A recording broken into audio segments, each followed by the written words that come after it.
ఇంకా ఎలక్షన్లు దగ్గరికి వస్తున్నాయి అని అన్నప్పుడు కొంతమంది కీలక వ్యక్తులు మీ మనుషులు అనుకుని బయటికి వెళ్ళిపోయారు. అటువంటప్పుడు మీకు కూడా ఏమైనా ఆఫర్స్ వచ్చినాయా?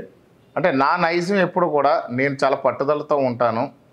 ఎన్ని కష్టాలు వచ్చినా ఒక సంకల్పాన్ని కానీ సంకల్పిస్తే అది ఖచ్చితంగా పూర్తి చేసే వరకు కూడా ఎట్టి పరిస్థితుల్లో వెనక్కి తగ్గను. అది గ్రహించిన ప్రత్యర్థులు నన్ను ఏ విధంగా పడగొట్టాలని చెప్పేసి ఆలోచించారు.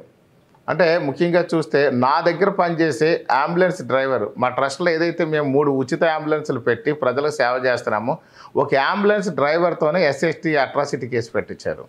అదేవిధంగా చూస్తే ఒక భయంకరమైనటువంటి రైడింగులు చేయించారు నా మీద. ఫ్యామిలీ పరంగా ఎక్కడ ఎలా ఉన్నా సరే మేము వెళుతున్న దారిలో కూడా కాసి కనీసం చంపేస్తామని చెప్పి బెదిరించారు. నా అనుచరులను బెదిరించారు. చాలా భయంకరమైనటువంటి గాడాల్లో ఒకసారి అయితే 450 మంది రోడ్డు మీద కాసి చంపేయడానికి కూడా ప్రయత్నం చేశారు. అలాగే ఇంట్లో నుంచి కారు బయటకు రానివ్వనని చెప్పేసి బెదిరించారు. ఒకళ్ళైతే నాలుగు కోసేస్తాము, ఒకళ్ళు పీక తీసేస్తామని చెప్పేసి రకరకాలు బెదిరిస్తూ ఈ బ్లేడ్ బ్యాచీలు, గంజాయి బ్యాచీలు వీళ్ళందరూ రౌడీ మోకలతో చాలా రకాలుగా బెదిరించారు.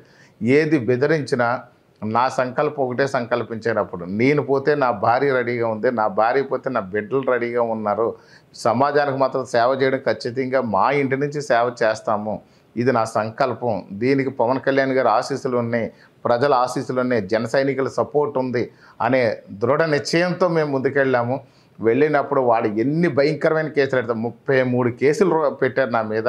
33 కేసులు కాదు 300 కేసులు పెట్టినా వెనక తగ్గనని చెప్పాను. ఎన్ని బెదిరింపులు వచ్చినా చంపేస్తారా చూసుకుందామని చెప్పేసి ఎదిరించి నిలబడితే కూడా ప్రజల్లో కూడా మంచి ధైర్యం వచ్చింది. అదేవిధంగా జన సైనికులు ఎప్పుడు ధైర్యవంతులు.